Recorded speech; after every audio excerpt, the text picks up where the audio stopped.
What this is about today, Peter Gendron's going to speak later. He's going to get into the real details of the county and the state. He's the most knowledgeable person on this, and he's going to have a lot of time to talk, and you'll have a lot of time to ask questions. But what I want to do is I want to give you like the general picture. First of all, everybody who shows up here and everybody that continues this on further, you need to know that if you are pro-cannabis and you're here today, you have a lot of power. You have no idea how much power you have, because we have county commissioners and chief legal counsel making changes to policy in 1 or 2 days when they're threatened with lawsuits of a number of natures. 2 days. Their audience tends to be who shows up at county commissioner meetings. This is not their normal audience. There was a cannabis town hall meeting put on by the commissioners about a year ago at the county building.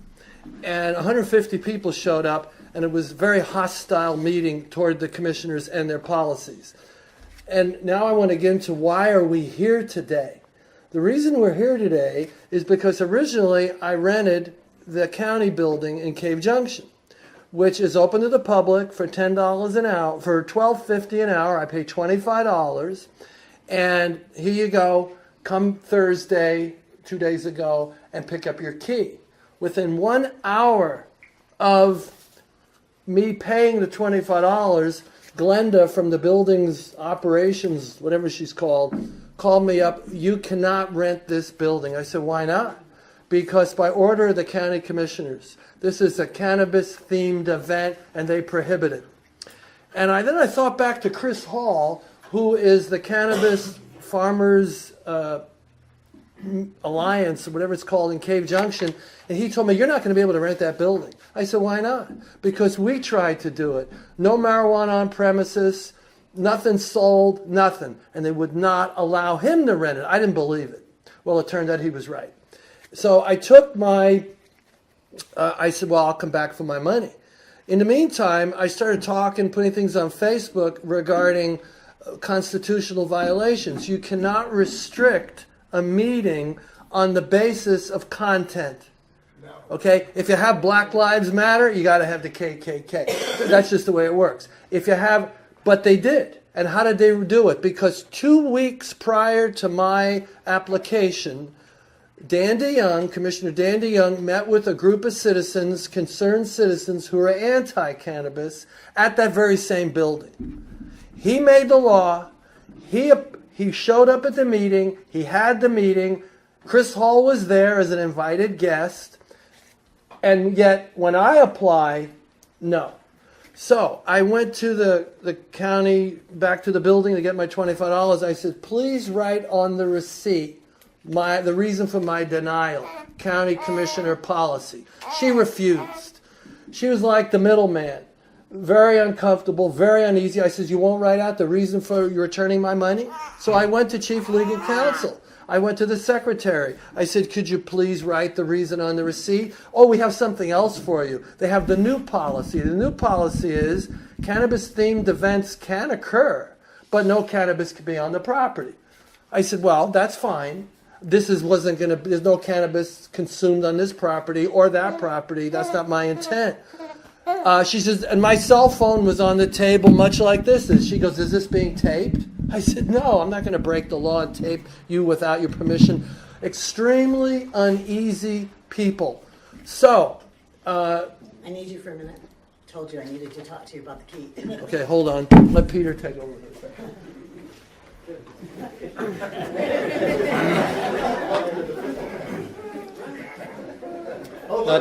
I'm not sure exactly what I'm taking over for, but I want to dovetail that in with the recent Daily Courier article. Sean Hall managed to misspell my name, or somebody on the editorial staff did in one of the pictures in yesterday's paper, but I want to go back to the paper before that, when they were discussing the fact that the county is now set to, as he put it, I believe, ban cannabis possession on county property. There's so many problems with that article, I can't even address them one at a time. I want to tell you what happened right before that article was published. Right before that article was published, I gave presentations down here in Josephine County the previous 2 days, and then the third day, Wednesday morning, I had to go back to my office in Salem, but I couldn't go back to Salem until after we had a county meeting in the Ann Basker Auditorium. Now, on Monday afternoon, I was talking to one of our commissioners about cannabis, and on Wednesday morning, I was talking to the commissioners that were assembled about cannabis again. The rule that was made by the county back in April was that you cannot have, and this was an order of the commissioners, right? This is not something we get to vote on. The order was that you cannot have a marijuana-related event on county property. What I was told by the county legal counsel, Wally Hicks, that they intended to address was public consumption. What they did was create an illegal rule against the First Amendment, freedom of speech, and also against freedom of assembly. So Mark called me Thursday when I was leaving my office in Salem and said, I just rented the building. And then I get another call an hour later, before I'm even out of town. I have to go back and get my money back because they're not going to let me rent the building because you're going to be talking about cannabis. We actually had this fixed in record time. Friday morning at 10 o'clock, our county legal counsel had already redrafted the rule that was written about in last, I believe it was Wednesday's paper or Thursday's paper. They changed it to there's not to be public consumption, possession, or distribution on county property. I'm going to challenge that one next week, but for a different reason. For the meantime, we got our freedom of speech and assembly reinstated. In fact, after Mark got his money back last week, they did tell him that he was free to go ahead and rent the county building in Cave Junction. So the language on this is being narrowed, it's being more focused. You have to understand that the people that we're, air quotes, working with this issue on are not people that are generally inclined to be friendly towards our disposition on the topic. So working with is a little bit of an overstatement. It's more like football practice, where you're going against a blocker, and the blocker is the state, and you're going for the goalposts. But in addition to the blocker that you're going against, you got a man standing on the end of it, really digging that thing into the ground, and then you got another one standing behind him. He's from the Federal Department of Justice, he's our federal attorney, and he's standing behind the blocker, giving him even more pressure. And when we manage to make it to the end zone, they have a solution for that too. They move the goalposts even farther back. So this is some of what I'm going to be talking about today, how it applies to you, and how you can deal with the constant obstacles that are being thrown at you by what are, quite frankly, a bunch of prohibitionist assholes. You weren't done yet. Yeah, thanks for subbing for me. So anyway, so this is a good example of our empowerment. If we go to meetings, speak our mind, tell our friends, growers, patients, concerned citizens in this whole industry, we have a lot of power. See, when I went to college, I was got a BA in sociology, and the sociology of this county is changing. The number one thing that's changed it is what I call the cannabis culture, cannabis business. It brings in a diversity of ideas. It brings in money. It brings in people who have nothing to do with cannabis, but they want to make money. And their suppliers, whether it be fencing contractors, soil, whatever, they would just go about their business on a much smaller level. But you have a new element that is now affected by this. The unemployment rate has dropped. 4 or 5 years ago it was 11%. Now it's about 6 or 7. Now why has that happened? Is it tourism? Is it the medical? A little bit. But I think cannabis plays a role far greater than anything. It's something new. And this county, in my opinion, has been failure for decades. our kids grow up, and if they're smart, they move away because they're not going to get a job like they can get somewhere else. Their expenses might be lower, but they're simply not going to make it. So this is what this culture does. Now, the next step is that people in important positions that make policy need to be pro-cannabis friendly. That is not the case so far. That's for sure. Right. Now, the great example that I ran for county commissioner, Bill and Hunker in the back room, he also ran. Unfortunately, we all lost. What we have running Josephine County right now is 2 county commissioners who have never lived one day out of the city limits. Oh, they're county residents. They say, well, we recreate outside the county, but you must live in the county to understand people who live outside the city limits. You must live outside of the city. So what did Dan DeYoung, commissioner, and Lily Morgan do as city councilors? Well, they either didn't vote on important issues like dispensaries or banning medical grows within the city limits, or they voted no. Or they, like Dan DeYoung, he didn't vote for personal reasons. I wonder if in 2015 his personal reasons were, I'm running for county commissioner a year or 2 later. I don't know. So that's what we have. These are charming individuals. Lily Morgan would kill you with kindness. She's a very nice person. Dan DeYoung is very charming. But the bottom line is, a leopard never changes his spots, except now they're meeting up with a group of people that are not like city residents. They are county residents, and they rely upon cannabis. They've done it for years. And, they often cite, well, what is Josephine County government getting for all this? Very little. They don't seem to understand that businesses are being enriched, individuals are being enriched, that's creating jobs, taxable jobs. People are hiring because more people are coming into their work. This is not a top priority for Josephine County commissioners. Why?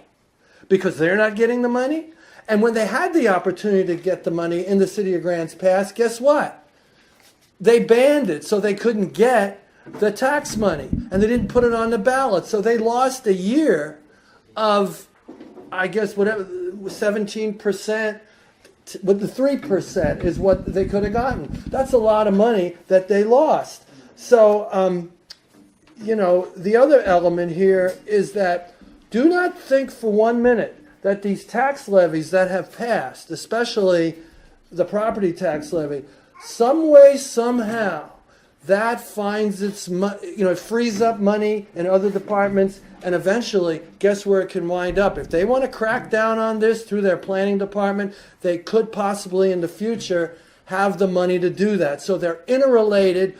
If you're against cannabis, then you're probably for tax levies because you know how they relate. Then it brings us to Commissioner Simon Hare.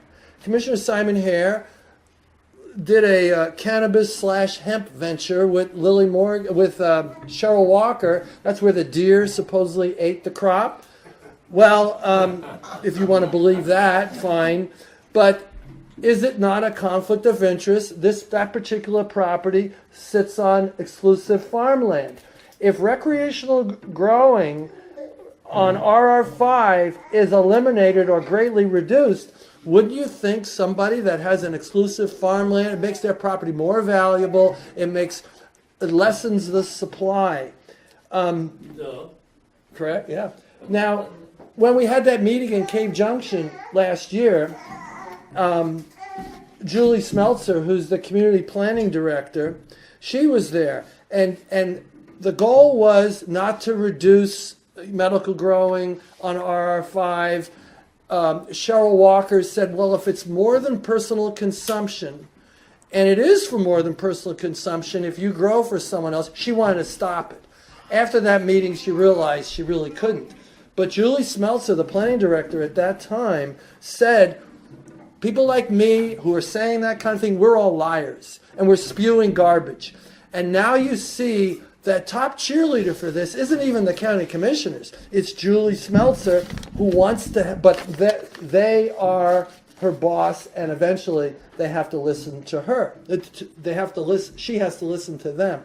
Now, what just happened on Wednesday was 170 or more people who are want to be recreational growers, and they've applied for their license through the OLCC. There was some doubt whether that would occur, but Peter and Chris Hall met with the commissioners, and the word was put out, and the commissioners yielded on that.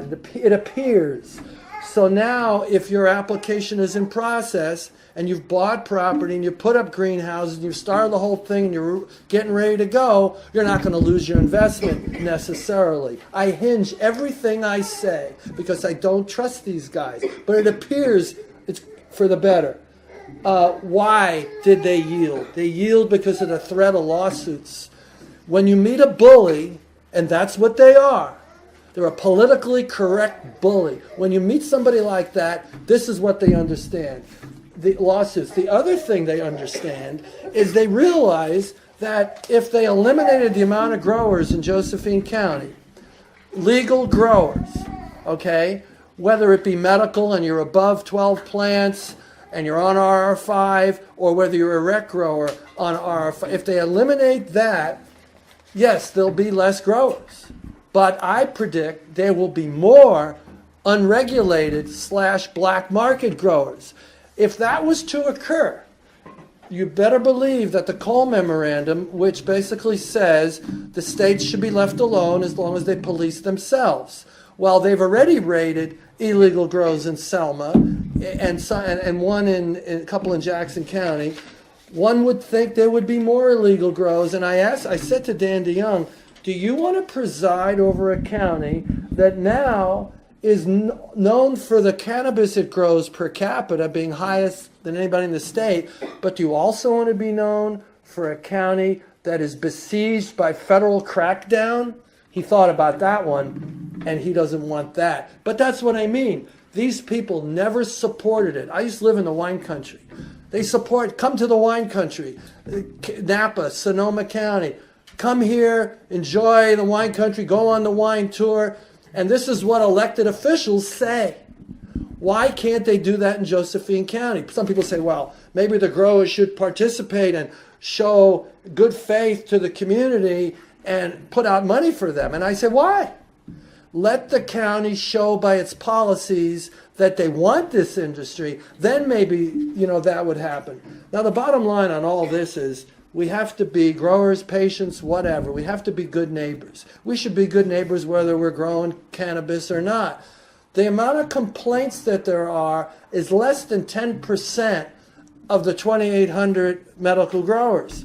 Yet, on your last ballot, Simon Hare put this on, do you want to ban, not restrict or regulate, ban cannabis growing on RR5? There were virtually no complaints of legal rec growers. Then why in the world would you want to ban it if the complaints are the medical? So that's very, suspicious to me. His parents own a big piece of property on Caves Highway. Yeah. Big piece, 160 acres. Yeah. On this other thing, so they put this on the ballot. 43% of the voting voted. And of that 43%, about 65% voted. So you do the math and you see how small that is. So my question to you is, so the county commissioners are listening to the people. This is how they voted. Well, why, since the year 2000, there have been 9 tax levies, property tax levies. They all failed. Do you think these county commissioners ever stopped trying to put on more? No, they did it, and they finally won. So this is one particular issue. Well, we'll listen to the people now. You don't have commissioners saying, we've heard what you voted in November. You voted no on the tax levy. We're not going to put it on the ballot because we're listening to you. No. So they pick and choose, exactly what they want to do. Now, the whole idea here, and Peter will echo this, I'm sure, the goal is to make laws that are easier for people to comply with, to be legal, not to be illegal. If county commissioners make it difficult and they restrict RR5, what they're going to do is find less growers, but more illegal ones. And that will probably mean more complaints. So it goes around and around and around. So again, we have empowered ourselves if we so choose to be. This is a changing time in the sociology of Josephine County. Why do people like Dan DeYoung, why are they not for this? Don't they want to see people's lives improve and kids stay? Well, my reason is these people have lived here forever. They will be successful no matter what. This is a new breed of people coming here. They don't want that. They're happy, their supporters are happy, and this is a moralistic dilemma for them. It's the good old boy network. That's exactly right. This is the goal, boys. So we need to run people for office that are pro-cannabis and into a more diverse way of thinking. I'm trying to convince Peter to run. I will not run if somebody like him runs. That's up to him. Who are you trying to encourage? County Peter Genrin, he's going to speak. That's up to him to decide. Who? He'll be speaking. This guy over there. But anyway, the goal is that, there's a Josephine County Cannabis Advisory Board forming. Well, wouldn't you think before this board was formed, well, here's what they've done before. They're passing these laws. This board hasn't even formed yet. Well, would you want to get that board in place? And what do you think of this? And what do you think of this? And no. I would like to believe that this board could be useful. I'm going to apply for it. Who knows if they'll pick me, a critic. I mean, it's like a cabinet. Would Donald Trump put on his cabinet some liberal? No, of course not. Would the county commissioners put on their thing, a critic? Who knows? It would be open-minded of them if they did. But this board could weigh in on policy. It doesn't have authority. It's just an advisory board. And before they pass any laws, and there'll be a series of public hearings, you can go to these public hearings that are coming up, check the county agenda, write to the Board of County Commissioners your feeling. Just give them a barrage of your feelings on this, because they say, look at all these complaints, and here's this person in Merlin who moved here 20 years ago, and they're now surrounded by growers. Well, are the growers doing anything wrong? In most cases, they're not. But why should this is considered an agricultural crop? If you grew tomatoes and corn and strawberries and you went to the growers market in Grants Pass and you sold it, nobody would say a word. But now that you're, selling cannabis or growing it, isn't it an agricultural crop? So, fences is an issue that they discussed at the last meeting. But I'm just trying to be as general as I can. I'll save the details for Peter. We'll have, room for questions. I just want you all to realize one person can do so much. We need a lot of people to constantly call these guys and show up at meetings.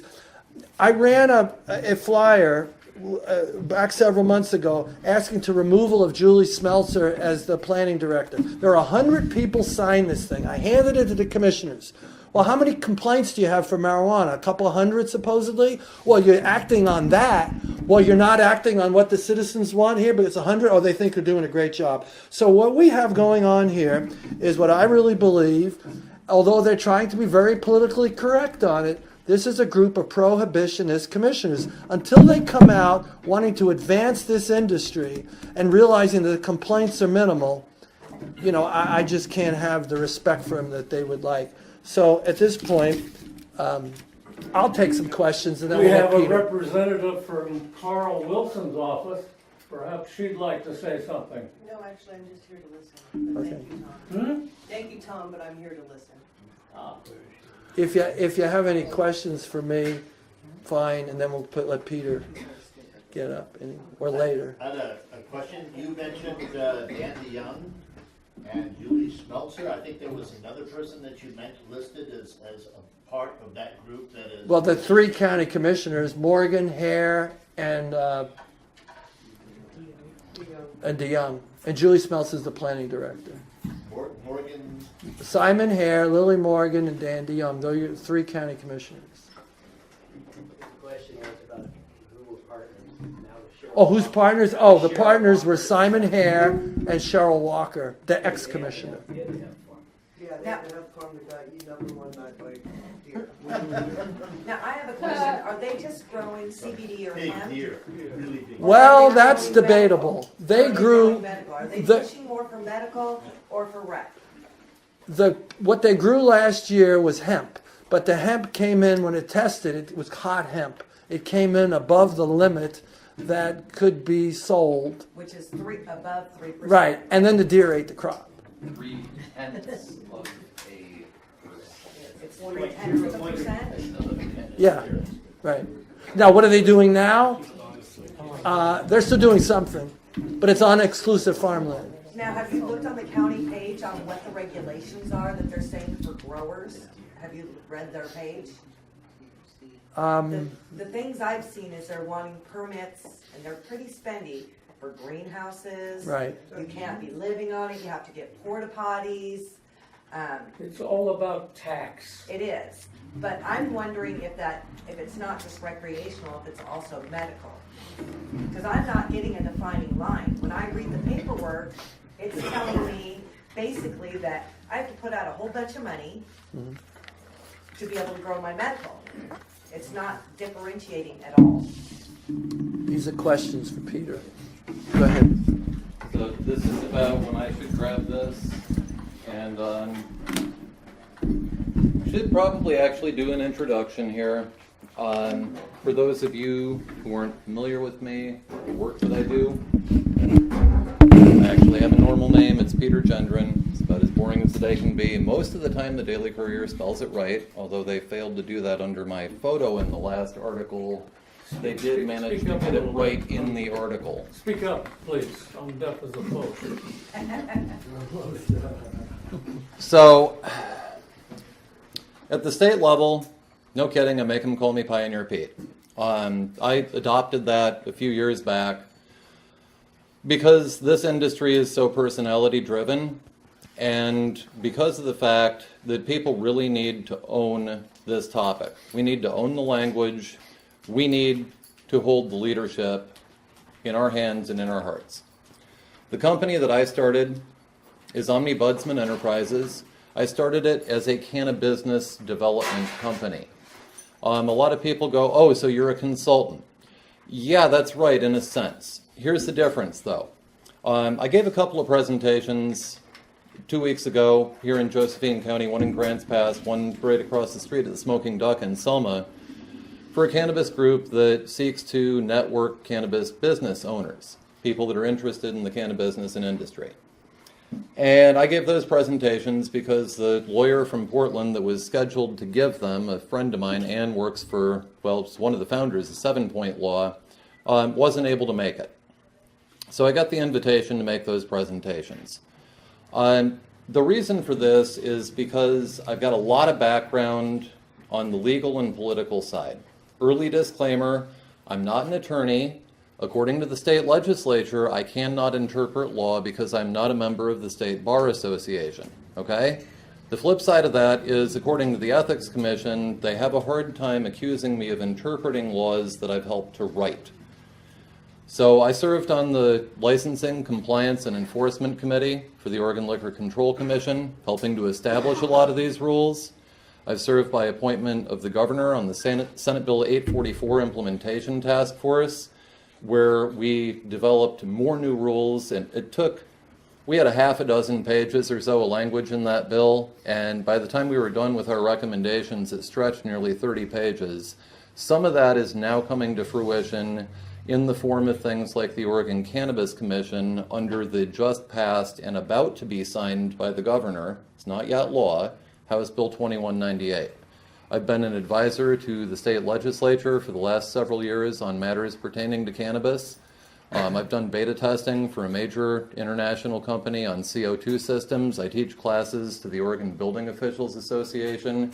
If you're interested in getting certified for butane or CO2 processing, the person that's going to be certifying you for occupancy had to take one of my classes in order to make that certification.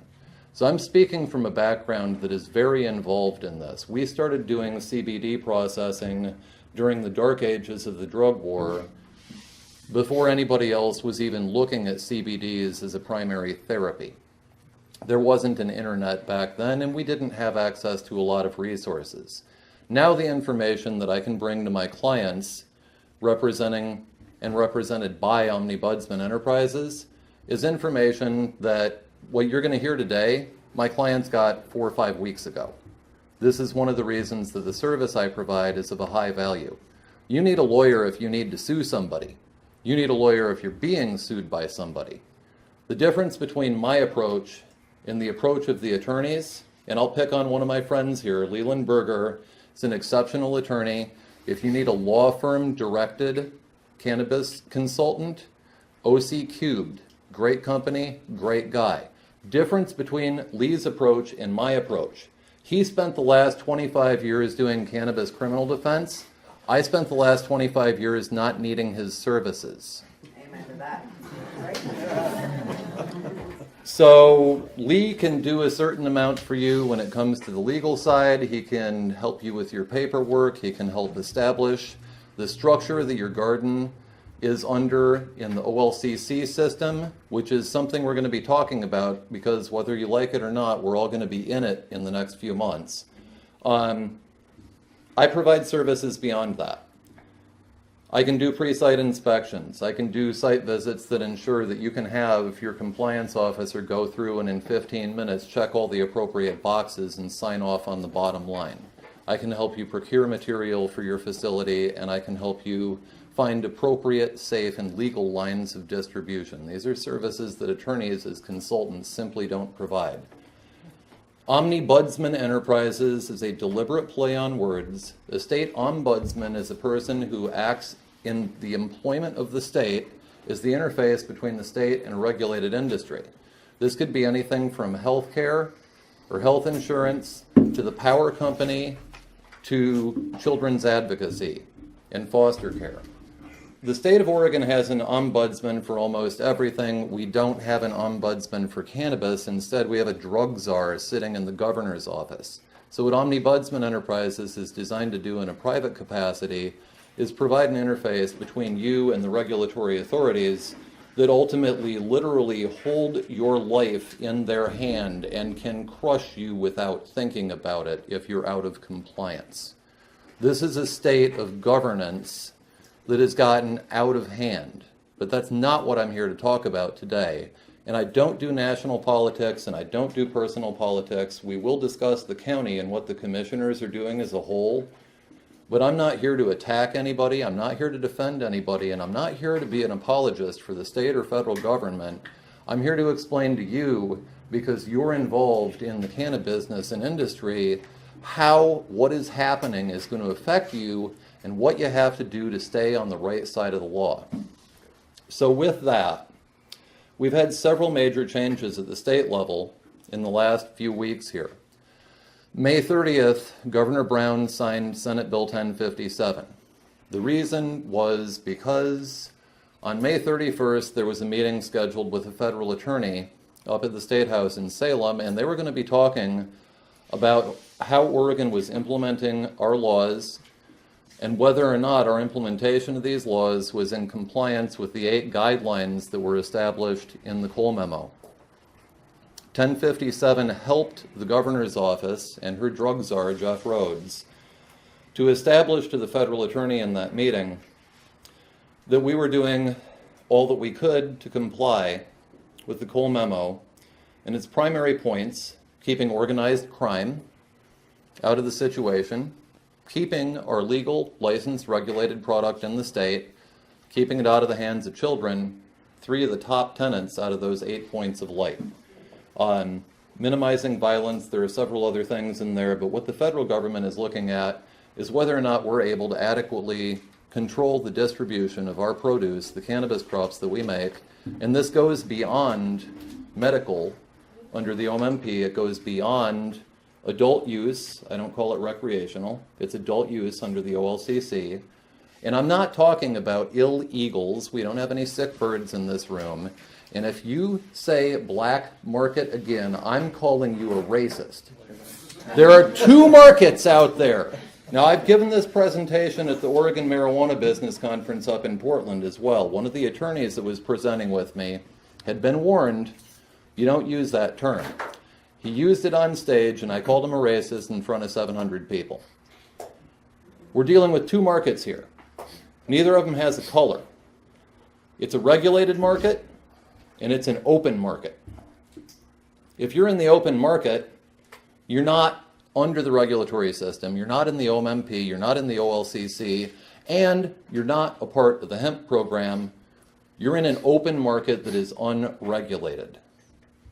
I don't care if you're making biodiesel in your garage and not sending the check every month, or if you're selling something to your neighbor who doesn't have a medical card and you're not sending the state the check for their 17% plus a local 3% on taxes. You're either dealing in a regulated market or an open market.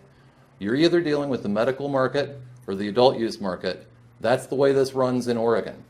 One of the ways that we lose is we fall for their terminology. Don't let them use those words against you. We asked to be regulated like other businesses, and we got it in the form of the passage of Measure 91. And I warned people before Measure 91 passed, because I've been in business for a long time. I've been in management. I've run companies. Do you really know what you're asking for when you ask to be regulated like other businesses? They did not. Because the threat of going to jail is one thing, but being regulated like other businesses, that's something completely different. Now, there are a lot of people right now that are really angry because they're being regulated like other businesses. And I'm sorry to say that I can't say I'm sorry for that, because that is exactly what we asked for and that is exactly what we got. So now we're in the era where we're being regulated like other businesses. What do we do with it?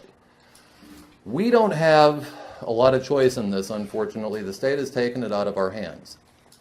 When 1057 was signed, it put our OLCC licensees into a tailspin. It actually effectively stopped the issuing of licenses for about 3 weeks. It wasn't until Senate Bill 56 got signed on July 23rd that we were able to go back to having transfers between OMP licensed gardens and OMP regulated gardens. And this is where I'm going to make another distinction in terminology. I'm going to be talking about gardens and farms. A garden is a micro canopy. I'll go into the definition in a minute here. A garden is a micro canopy. It's a micro 1 or a micro 2. These are the tiers the OLCC has established. It took us a long time to develop these rules. In fact, we had the major tier 1 and tier 2, 20,000 and 40,000 square feet outdoors, established in pretty short order.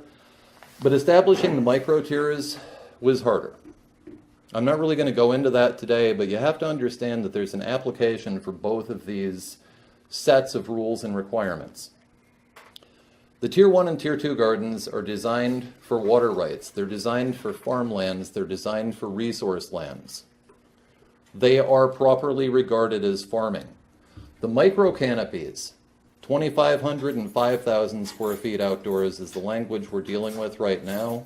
A quarter of that, 625 or, help me out, 1,250 indoors, that's a micro canopy license. That's a garden. I have 48 plants at home, okay? I'm a medical grower. I've been on the medical program since before its inception. I've been working with John Sajo and Voter Power. I've been working with the ballot measures. I can't believe it's over 2 decades now. That's how long I've been here. 2 decades ago, I lived in the Illinois Valley. I've spent most of my time since then up in the North County and Sunny Valley, for anybody who's curious about where this guy comes from. 3 homeschooled, home-birthed children. That's, this is the way we roll. I get up in the morning, I walk outside with a cup of coffee, definitely barefoot, probably naked, and look at my garden. It's not the same as running a business. It's not the same as clocking in 9 to 5. It's a garden. Now, my garden next year, and your garden too, if you're growing between 3 and 8 cards, if you're growing between 13 and 48 plants, this is very important to everybody who's in the room, regardless of how you want to be regulated next year, or even if you don't want to be. If you're growing between 3 and 8 cards, if you're growing 13 to 48 plants, you're going to be required to sign up for the metric system. The window of opportunity to start doing this begins in September of this year. By the end of this year, you're going to have to be, and just loose time frame here, by the end of this year, you're going to have to be signed up with the OLCC as an applicant to the metric system as an Oregon medical marijuana program grower. This is going to change you from reporting into the OMMP tracking system to now you're going to be using metric tracking. That's the difference. You get to bring all your patients with you. You don't have to change anything else about the way you're running your garden on this level. But you are going to be reporting in through metric tracking, and you're going to have to initiate that reporting as soon as you can after January 1st of 2018. By July 1st of 2018, all of the growers that are on the OMMP that are between 13 and 48 plants, that are between 3 and 8 cards, or for the handful of people in the state that are grandfathered, you're going to be in metric reporting, period. Or you're going to be reduced to 12 plants or 2 cards per property. What's a card? Medical card allows you 6 plants Oh, okay, that are mature. gotcha. Are you gonna still need to get cards for those 12 plants? You will still have to have the cards for those 12 plants, and the only way that you avoid paying additional fees is if this is a husband and wife growing for themselves on their own property. If you're growing for your neighbor, then you're going to be in the metric system because your neighbor doesn't live on your property. I don't want to go too far into that yet, though, because I want to give the overview before I start dialing down to the specifics. So if you're at 12 plants, husband and wife cards, myself and my spouse, nobody else on the property, metric reporting does not apply to you. You're staying in the OHA system, but you're excluded from commerce. The only way you can sell anything off of that farm is if you sell it patient to patient outside of the regulated system, or if you sell it into a medical dispensary, what we called safe access points when we introduced this concept in 2013 in Senate Bill 1531. Here's the thing with the safe access points, and I will tell you right now why the state is doing this. We started this process. We had 426 medical dispensaries in the state, safe access points. No OLCC retail stores.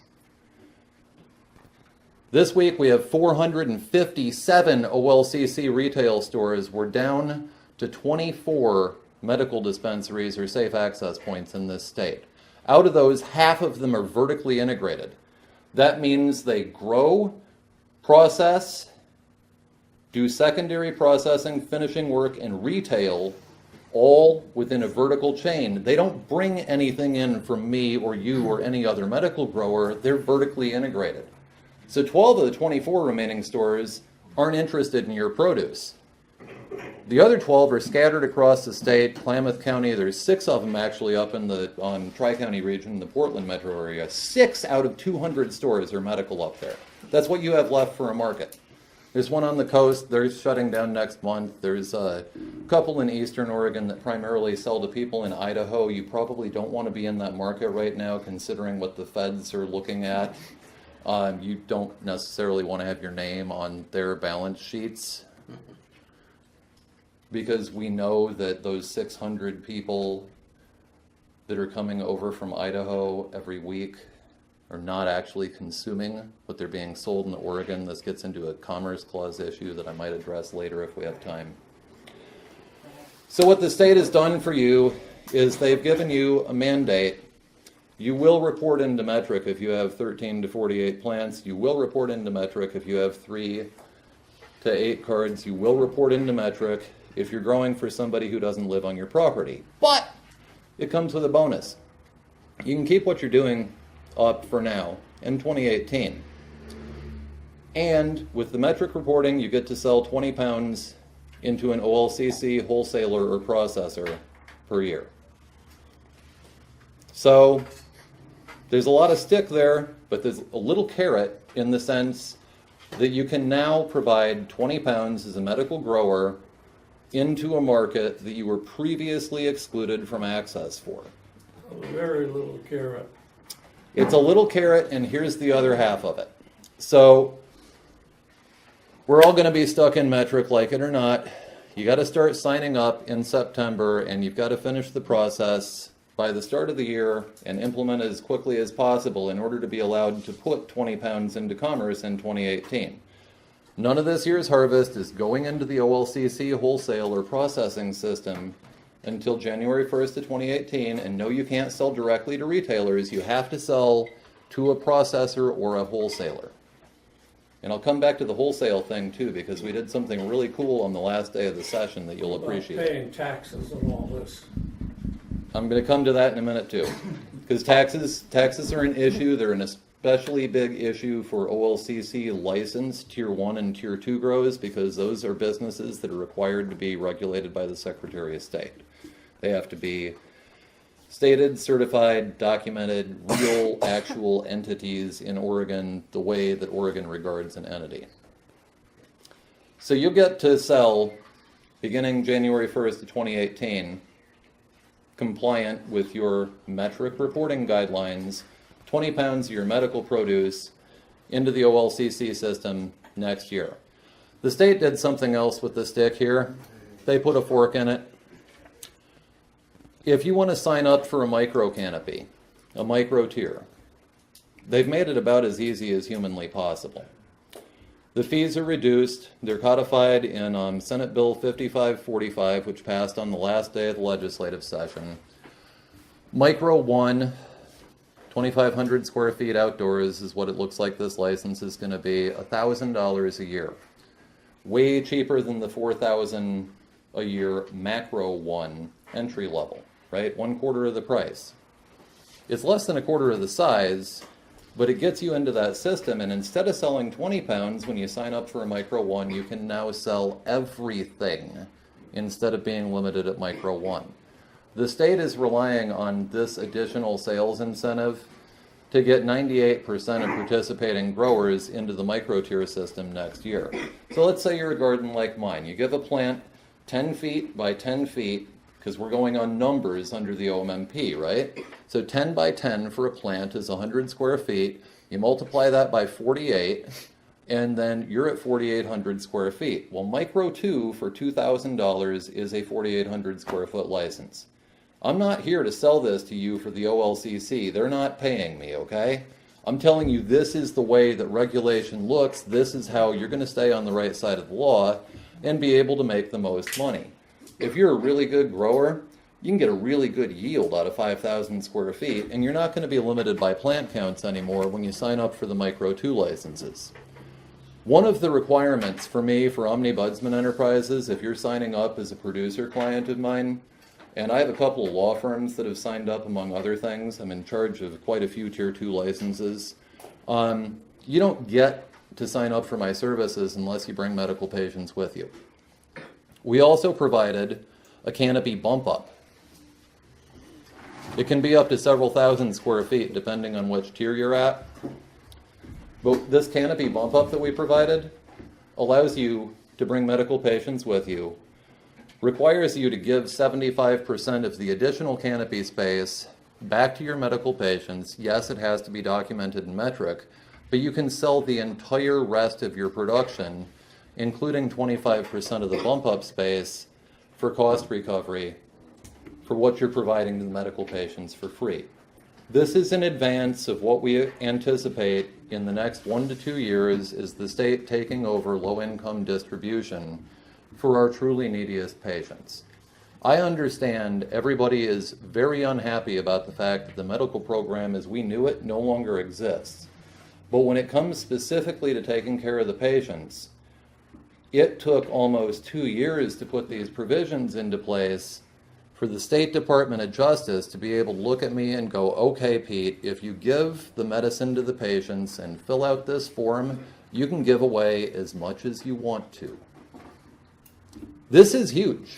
OLCC licensees last year weren't allowed to give away anything,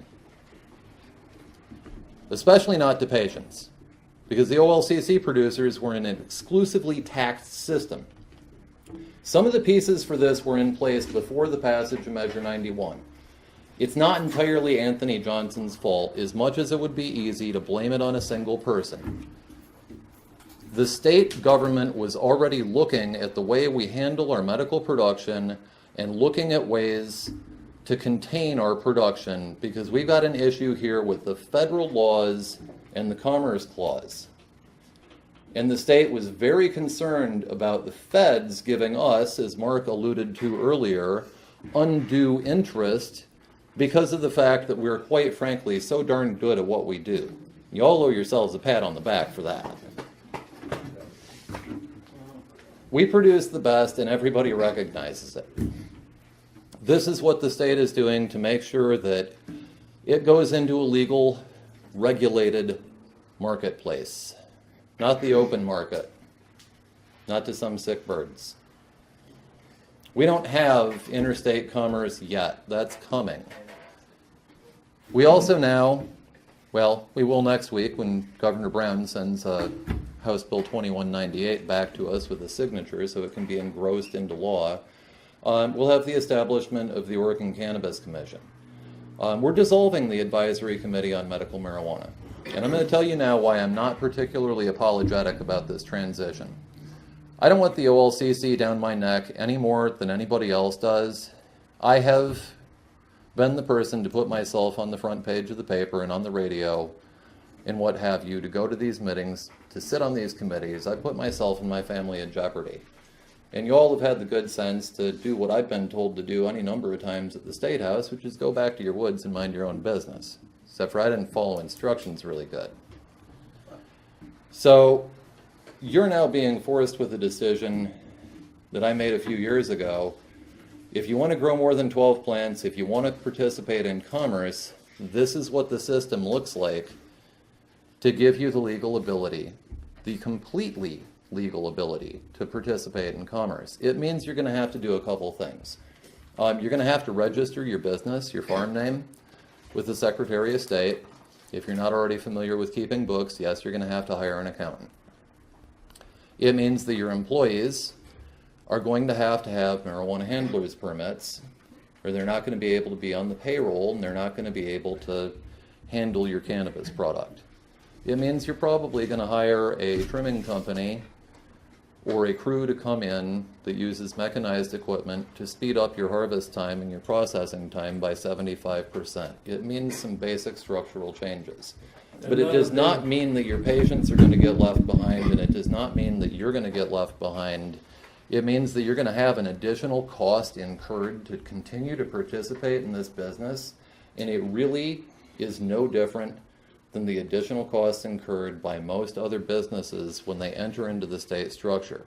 Now I grow, I'm going to come back to that in a second. I grow at home 48 cannabis plants, plus my 4 adult use.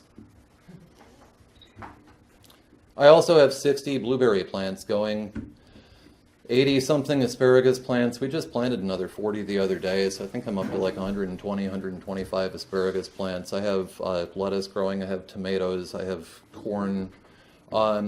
If we were having this conversation about any other plant, it would be completely absurd. We're having this conversation about this plant because this is still federal Schedule 1, and we still have an attorney general who is, again, pardon my French, a prohibitionist asshole. My friend Lee Berger, he likes to call them cannabigots. I give him full trademark and copyright on that term whenever I use it, but whether you call them cannabigots, prohibitionist assholes, or just people that have been brainwashed by the last half a century of government propaganda, I'm just going back to the UN Convention on Drugs in 1970. I'm not even going to go back to the marijuana tax stand back to 1937. We don't have the time for that nonsense. Not in this format. But this is about being compliant with the law. This is what is going to happen. This is what these people are going to do. And this is where I want to bring it around to the county level. We've had meetings the last couple of weeks. The county made an illegal, unconstitutional rule that violated our freedom of speech and freedom of assembly. That's part of how we wound up here instead of the Cave Junction building. Although the county has rescinded that They're writing a new rule. It'll be read at next Wednesday's meeting, 9 a.m. Ambassador Auditorium, 6th Street, Grants Pass, right next to the courthouse, for anybody who wants to join me. They're going to pass that. And it's going to be challenged again, but on different grounds this time. It's going to be modified again. So they did two things at last week's meeting. They had the first official reading of what they call Order 2017-001. This is clearly, in sequential order, the first thing that our new county commission proposed after they were sworn into office in January. 2017-001 started out as a nightmare that was designed to take the entire county and put it under one blanket, the same way as a subdivision that's got closed covenants and restrictions on it would be. You don't have any choice when you live in a subdivision like that about what kind of color you're going to paint your house, what color you're painting your trim, what color you're painting your door, what fence you're going to put up, what the fence is going to look like, what its color is. You have no choice whatsoever. Does anybody here live in a CC&R subdivision? Absolutely zero. This is my point. I don't live in a CC&R subdivision either. If I wanted the closed covenants and restrictions applied to me, I'd move into one. I live on 10 acres in the middle of nowhere where I do what I do best normally, just minding my own business. That's when I'm not irritating people in Salem, but still. A lot of us moved out into the country because we wanted to mind our own business and we didn't want to be told things like what color to paint our fences, which was in the original version of 2017-001. What was actually voted on and approved yesterday is an order. First reading, they have to have a second reading of it, and then they have to finally pass it over the next couple of months here. The rules about the duration between these things, public notice being put out in the paper, Daily Courier in our case.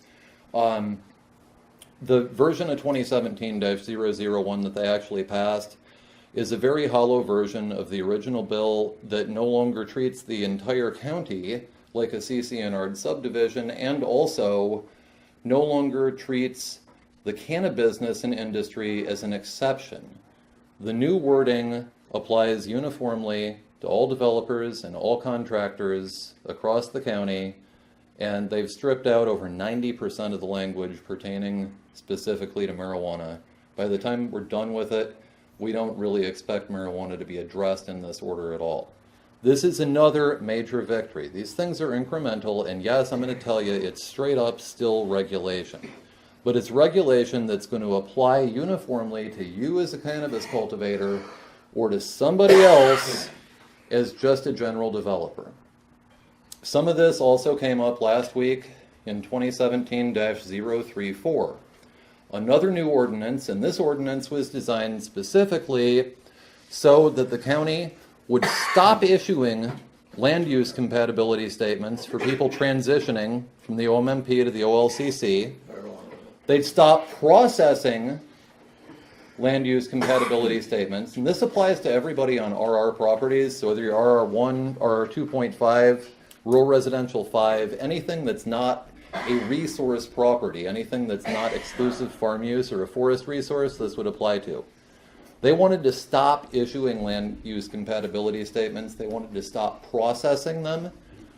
They wanted to freeze this entire process in the middle. That was in Section 4.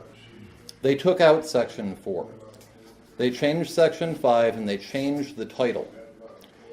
The remainder of 2017-034 is primarily conforming language for existing statutory requirements, the same way that they changed the fencing language in 2017-001 to be conforming language and add basic definitions, but not create any further restrictions.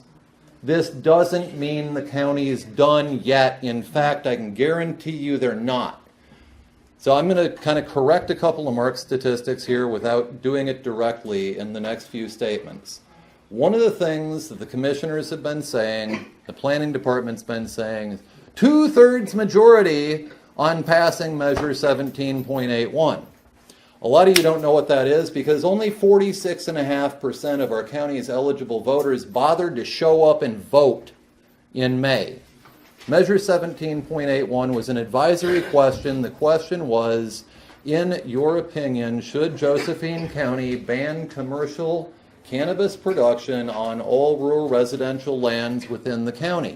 It passed. It passed with 63.85% of the vote. Not quite 2/3. But here's where the numbers get interesting, because I'm hearing the commissioners in the planning department trumpet 2/3 support for banning commercial cannabis production on rural residential lands. I'm going to come back to that in a second, but first I want to remind you, 2,864 gardens currently registered. Gardens, not farms.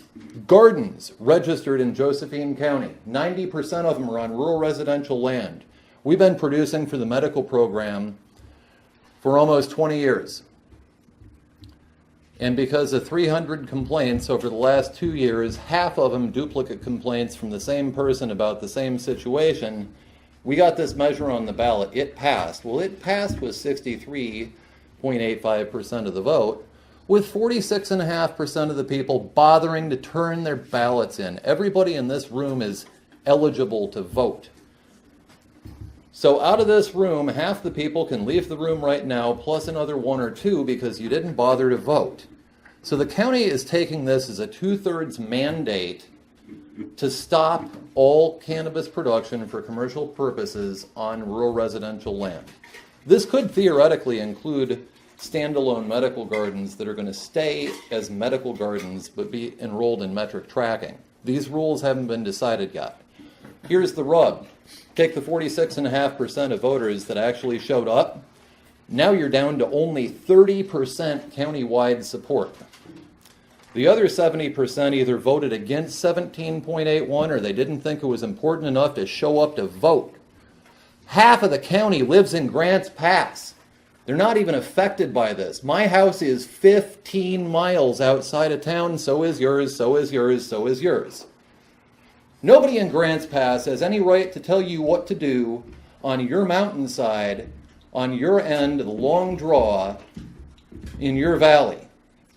15% countywide support of this measure is what we have. That's what your county commissioners are trying to use as a mandate right now. 15 out of 100 of your neighbors think that it's inappropriate for you to have cannabis growing in your backyard the same way you have for the last decade or 2 in the case of a lot of us. We need to understand this. You remember I said earlier, don't use their terms of debate.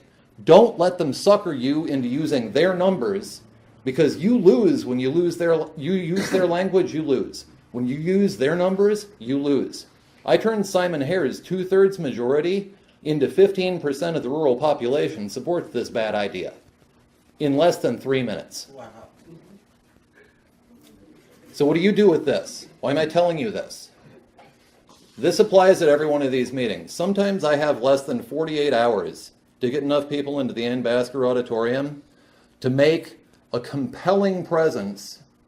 And I will tell you from personal experience from doing this for several years, I did not set out to be a political scientist, by the way. You may be able to tell by the hair, I'm not sure. But after several years of doing this, I can tell you beyond a shadow of a doubt, it is much more difficult, in fact, nigh unto impossible, for them to pass a bad rule in front of a room full of unhappy people.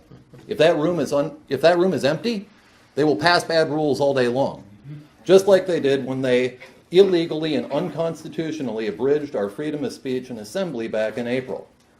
It took 24 hours to turn that over. I had a lawyer from Portland contact me back and say, I can have the ACLU on the ground in 24 hours.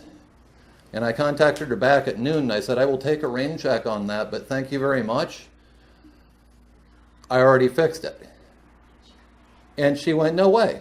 She's been practicing law for over 30 years. She's never seen a municipality change course that quickly.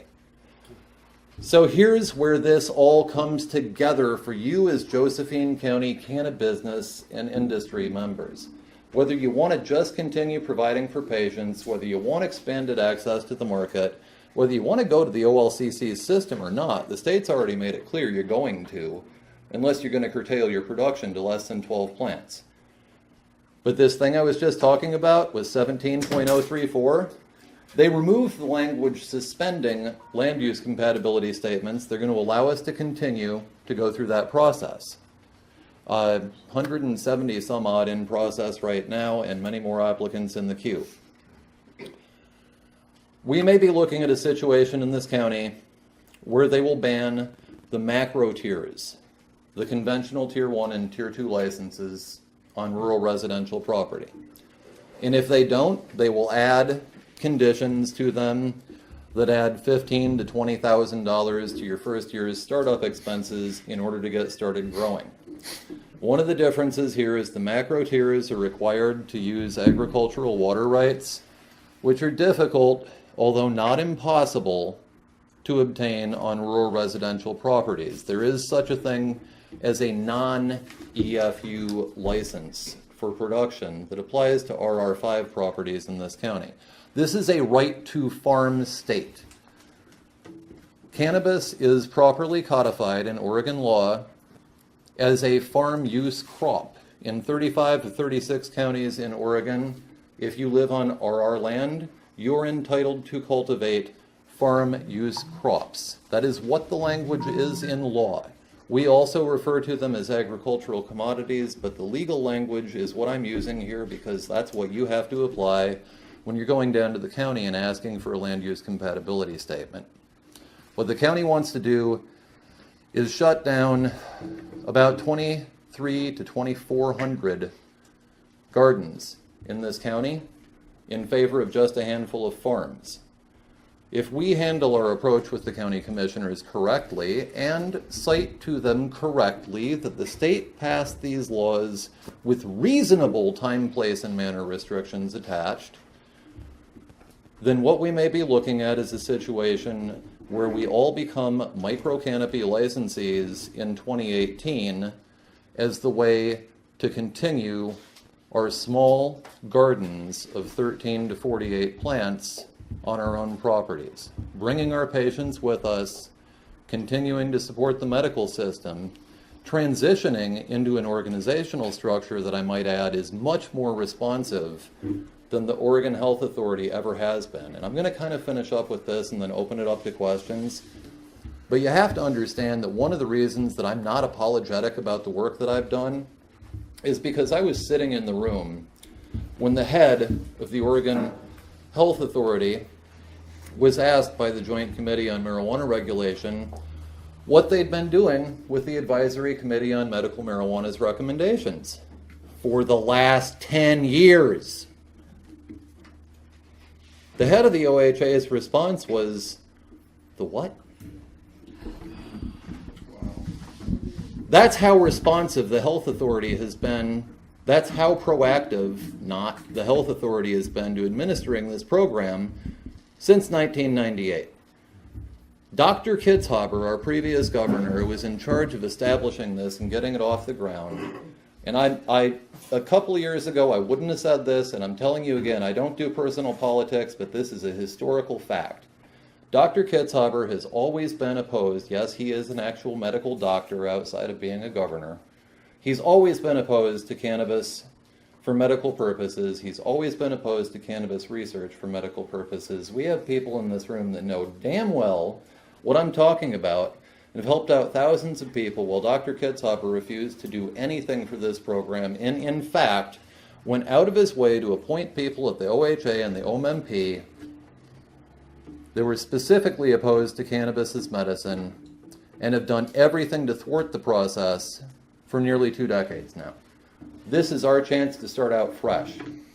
With the Oregon Cannabis Commission, with the leadership of an agency that's actually, wait for it, paid to listen to you.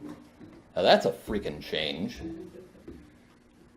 We actually have the chance to make something better than just lemonade out of this batch of lemons that we've gotten handed by not having any say in how the regulatory authority changed. And I'll touch on one more thing here really quick, because Mark did mention I am the president of the Oregon Sun Growers Guild. That's an elected position. It's the only one like it in the state, in that we have a kind of a parliamentary structure for the way we organize our group. So anybody who is a sun grower can become a member.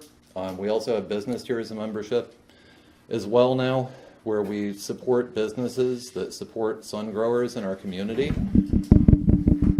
The only group in the state, the Oregon Sun Growers Guild, that has an elected president does it this way. You become a member, you put your name in the hat to be on the board of directors. You get on the board of directors and we elect the top 4 positions, the president, vice president, secretary, and treasurer, out of that hat by popular vote of the board. If we ever had a situation where we had a number of people that were competing for a single spot on the board, and we haven't, frankly, because they're not paid positions, so you have to work a lot, but you don't get any financial benefit for it, then we would have an election among the general membership for that position on the board, and then we have the subsequent board election after that to establish the new leadership. I've been in this position for just about a year and a half now.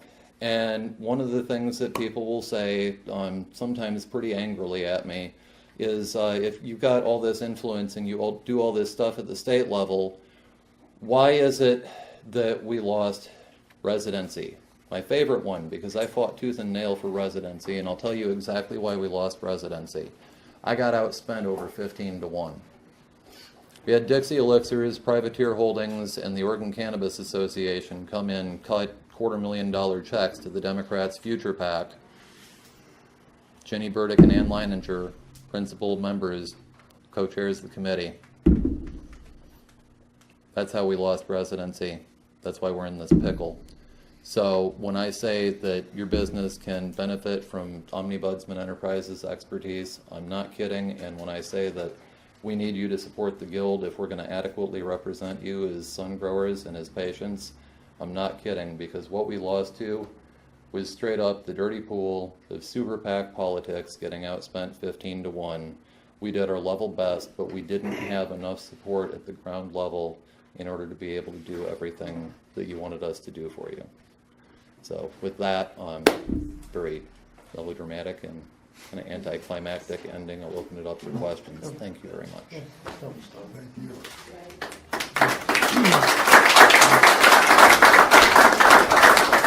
If anybody has any questions, I have a question. Being that we have Michelle Binker here, who's Carl Wilson's representative, and Carl has spoken up previously on things that affect citizens in Josephine County. I have a question for Michelle, because I know Carl said this to me. He goes, he will step in if he feels there's unreasonable time, place, and manner regulations. Well, I'm wondering what the status of that is. And the second question for Michelle, for Carl, is now that we know that county commissioners and their legal counsel violated our constitutional rights from the middle of April till next week, what do we do about it? If I robbed your house and I said I was sorry, I still robbed your house. Obviously, we don't have elected officials on a county level that's going to stick up for us. And Dan DeYoung, he actually appeared at the meeting he's supposedly banned. We have nobody else to turn to, Michelle. What is Carl going to do for us on these two? So I would like to kind of step in there, if I may, because Michelle is here primarily to take notes and make sure the boss is thoroughly appraised of what's going on in his district. And I do have to toss in here too that this is why I tell people in presentations that I give, THC fairs, marijuana business conferences, don't look at the D or an R behind their name, don't look at the I or the L, and don't listen to a thing that comes out of their mouth. Look at the way they've voted historically. Carl Wilson, as a very conservative Republican, has been one of our staunchest defenders at the state level, and that includes both the cannabis and the hemp issues. We are already working on legislation for next year. Josephine is not the only county that is bordering on or has already reached the point of excessive regulation. We're having these discussions about Clackamas County and Deschutes County as well. Deschutes County has already been put on warning about this. They need to modify their land use laws to get to what the state looks at as reasonable time, place, and manner, because the restrictions right now from the state's point of view are excessive, and they're being given some time to correct it through the administrative process. If they don't do that, then we are looking at a piece of legislation in the short session in 2018. Legislation's always a toss-up because we have to get majority support. Now that this isn't originating in a joint committee, we only have to have majority support of the majority party, but the majority party is also who kind of put us in this place to begin with. And to the second point, I agree, and I think we're going to be revisiting the issue of the constitutionality of the order that prevented us from assembling and freely talking about cannabis on county buildings for 2 months this year. But we're also in a situation now with rapidly changing laws where the requirements from May 30th to June 23rd were different. The requirements from June 23rd to July 23rd are different. The requirements from July 23rd through the rest of this year are going to be different. We haven't seen a real will to prosecute or to pursue these issues because the attorneys and the sheriffs that are involved, primarily in law enforcement, recognize that by the time any of these cases would come to court, the laws have already changed. We're done with that window of opportunity. When Kate Brown sends 2198 out to be engrossed next week, that's it until next March. And by next March, we're all going to be in this new system one way or another. Or if we take no action, we're all going to be down to 12 plants OMMP by default. And if you want to talk to Representative Wilson's office about that, a wonderful resource, it's called OLIS. Go to olis.gov. It's actually, as far as state-controlled websites go, not that hard to navigate. You just type in whatever you want in the search bar, and it's there. You want to call Carl Wilson's office? olis.gov. Type in Wilson. There's his office. That is one of the things that they manage pretty well. And for meetings like last week's meeting, if you guys can't make them, it's the Josephine County website is josephine.co.or.us. Or to make it easier, just go to YouTube and type in Josephine County, and you can click on a Josephine County Commissioner's video, any one of them, and then it brings up the whole menu. It's one click to subscribe, and it's one more click to go to last week's meeting. Last week's meeting, fair warning, 2 hours and 40 minutes of testimony before they actually made the vote. I don't even show up on the meeting minutes until about 2 hours and 17 minutes in, and the public only gets 3 minutes to speak at these things, so you've got to really cram a lot in really fast if you're going to get your point across. It's one of the reasons that people are they get stage fright about showing up there. But if you have a point to make that nobody else in the room has made, it doesn't matter if it takes you 30 seconds or 3 minutes to make it. That is your time that you're entitled to as a citizen, because these people are there to represent you. Y'all pay them out of your taxes. Write down your feelings so when you get in there, you're not scared. So Josephine County has a YouTube channel. They have a website. They do actually maintain that interface very effectively. I have what are you talking about the residency? Are you talking about being able to grow on property that's grandfathered in by residency? Or? We lost residency in the sense that the initial game plan was that you were going to have to be an Oregon resident for at least 2 years for the first 5 years of this program. We lost that in House Bill 3400 last year. That's what we lost 15-1 on spending to the Democrats' future PAC. That's why you have big companies coming in here. A subsidiary of Green Giant has moved in. 2 Canadian companies have moved in. The reason, so I'm philosophically opposed to the residency requirement, and I will step out on a limb here a little bit, but I know I can do it safely and say that Representative Wilson was also opposed to the residency requirement. We're more along the lines of free market economics thinkers. However, we also both recognized, because of the nature of federal legality and because of the fact that we have so many well-established small farms, gardens really, that aren't businesses yet, we wanted to give these people a couple of years to transition into the new system.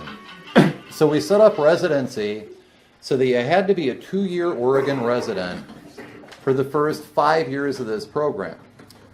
The intention was, we knew that there were something like 20,000 gardens that were going to have to complete the process of Secretary of State registration, getting an accountant, making up best management practices for employees, all the stuff that goes with it. We knew we were going to have 20,000 people doing this transition if we kept it all in-house. So we set the 5-year expiration date in order to allow more of our native growers to fully participate in the program so that we wouldn't have any problem with open market diversion. We were overridden on that by the Democrats and by the Oregon Cannabis Association, and we're now paying the price for it in the chaos that is today's regulation. Anybody have any questions? I got it. So to go back under the micro tier 1, 2, you're in or you're out, September through December. If you're a 48 plant grow right now, if you stay out of that system, you grow your 12, you still have your homeowner for adult. Or Right now, you fall into that 13 plus. I was waiting for somebody to ask that. Right now, you don't get that. Actually, the way House Bill 2198 is written, you only get your mom and pop cards. You're actually being disenfranchised from the Measure 91 plants that you're legally entitled to. And we're having this discussion with the state legal counsel right now. Option A is we sue you. Option B is we give us back the 4 plants that we're entitled to. We're working on a way to make that happen at or by next March when the next legislative session concludes. But right now, you're not allowed your 4 adult use plants if you only have 12 plants. But as soon as you have 13 plants or more, you're allowed your 4 adult use plants back again. You can see how the state doesn't have a leg to, and you can see how the state doesn't have a leg to stand on Let me here. go for more of a clarification on this. Again, you're going into the micro tier and you're going to stay in the medical market. Okay? You're allowed to have 12 pounds per plant, per patient card, which comes out to 86 pounds. You're allowed to give your patient 3 pounds a year on 2198. Wait. No. That's, okay. I'm going to go one more. I'm going one more. It's Give me one more 72, number. it's 72 pounds. 12 Okay. times 6 is 72. 72. You pull off 3 for the patient. You're allowed to sell 20 into a market. And you have 48 plants on your farm. You're going to be sitting on hundreds of pounds of cannabis, not able to move it into a market if you're staying with patients. Hence- Legal at 3 pounds per delivery, as I read 2198. Hence the incentive to move into the micro canopy 2 size license, and the major threat that Measure 17.81 and our county commissioners interpret it possesses. Because in your example, obviously, excess material would either be passed directly patient to patient or would go straight into the open market. The open market becomes a tax violation at that point in time, and unregulated distribution is a violation of one of the tenets of the Cole Memo. That's why they've created this provision, and that's part of why they made it cheap. And I want to throw in one more thing here. We'll call it an apple in the basket. 5545 did a couple other cool things besides codify the micro 1 and 2s into the Oregon revised statutes. It also gave us this nifty new thing for only $1,000 that you can get called a micro wholesale license. So now you can sell direct with a micro wholesale license to retailers instead of being limited to selling to wholesalers and processors. It also gave us sampling labs, a half-price lab certification designed to bring more of the ag labs that are working with the hemp program and with other crops into this. Okay, so regular lab license right now is $5,000. The new sampling lab certification is $2,500. We're trying to get more people on board so that we can turn around products and samples faster. And then the other nifty thing it did was it also reduced relabeling fees, which are going to be necessary from batch to batch because you're changing things like THC and CBD concentration or the strain name. We reduced the relabeling fees to $25 from $100 and made it 1-day turnaround. So we've literally, at the OLCC's end, they have been bending over backwards to do everything they can to accommodate these small medical growers. whether you're going into a micro license or you're going into the macro tier 1 and tier 2 licenses, you can bring patients with you, you get the canopy bump up, you've got a new path to market with the wholesale license, you get quicker lab turnaround with the sampling licenses, and we made it cheaper to do your labeling. Nothing, the OHA hasn't done anything like this for us since ever. Do you think we'll ever be able to grow anything in the city? Or are they just gonna, nothing? What's it indoor? I thought you weren't allowed to use city water for growing. Well, if you get city councilors who want to rescind that, yes. So let's talk about Grants Pass for just 1 minute, because I don't have a hell of a lot of patience for them right now. Two of your current county commissioners, Dan DeYoung and Lily Morgan, previously spent the last several years on the Grants Pass City Council. I'm not just a nuisance for the people at the state or the county level, really all around the state, but I'm also a nuisance for a bunch of municipalities like Grants Pass. So they didn't really get introduced to me until cannabis landed on the table with a 100-pound bale-sized thunk back at the end of 2014. I went to any number of meetings. I brought people that filled those rooms. We made those meetings run for hours. We gave testimony ad hominem. One of the things that came up when Mr. Morgan and Ms. DeYoung were on the Grants Pass City Council was their illegal, unconstitutional sales tax on cannabis products. I was actually told by the mayor that he was doing me a favor by taxing adult use cannabis at 10%, because if we had that much money to blow on weed, what he was doing was good for us by taking the excess away. I also pointed out to him that taxing medical at 5% is not only completely illegal, but even in states that have sales taxes, they don't tax medical products and they don't tax food. Well, the city council told me that my opinion was just that, and because, like I said at the beginning of the meeting, I'm not a member of the Bar Association and I'm not allowed to interpret law according to the state legislature, they're going to go ahead and pass their legal tax. Now, here we are at the end of 2017. You know what happened just last month? The city council realized that the tax that they passed, ignoring my advice, is illegal, and they had to repeal it. Now, here's catch-22. Here's the law of unintended consequences at play. If they would have passed the 3% tax that I asked them to pass, because that was in compliance with state law, they'd currently be taxing all cannabis sales in Grants Pass. The way the state law is written, they can't put this back on the ballot until November of 2018. And it won't go into effect until the beginning of 2019. They're losing all of the 3% local option for all of the dispensaries for 20 months. This is what happens when they choose not to listen to me. They're going to lose $250,000 on this, and you watch, because when somebody confronts them on it, they're going to go, not that much money.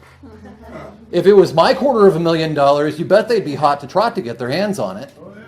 But since we fucked up, pardon my French, it's not that much money all of a sudden.